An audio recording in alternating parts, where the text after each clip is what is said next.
4 2 6 2 8। पहला लाइन पढ़िए क्या दिया। ई एफ के बाएं दूसरे स्थान पर, तो एफ के बाएं दूसरे स्थान पर कौन हो गया? ई।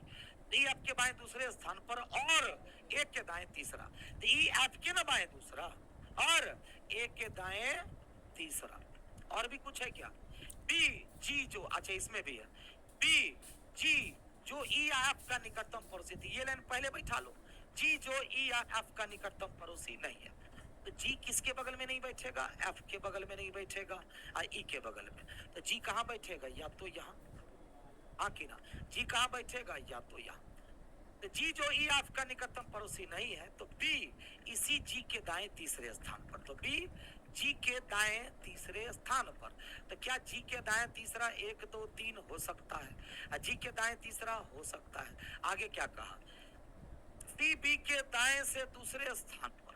अब बताओ कि बी कहाँ हो सकता है? तो बी जी के दाएं तीसरे स्थान पर। तो जी को यहाँ बैठाएंगे तो 1 2 3 में बी हो जाएगा।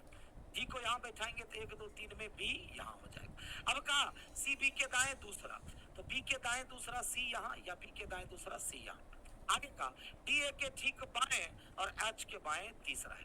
तो डी कहाँ? ए के ठीक बाएं। अब बताओ सारा सीन क्लियर हो गया? हुआ कि नहीं हुआ?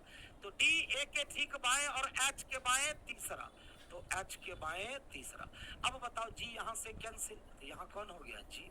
अब बी यहाँ से कैंसिल, तो बी कहाँ हो गया? यहाँ। सी यहाँ से कैंसिल, तो सी कहाँ हो गया? यहाँ। That's all. सवाल है सी के दाएं से पांचवा, टोटल कितने आदमी? 8। अब दाईं तरफ 5 चलोगे उससे बेहतर है बाईं तरफ तीसरा चले जाओ। दाएं से पांचवा तो भी ई पर आओगे, बाएं तीसरा तो भी ई पर आओगे, तो आंसर क्या हो गया?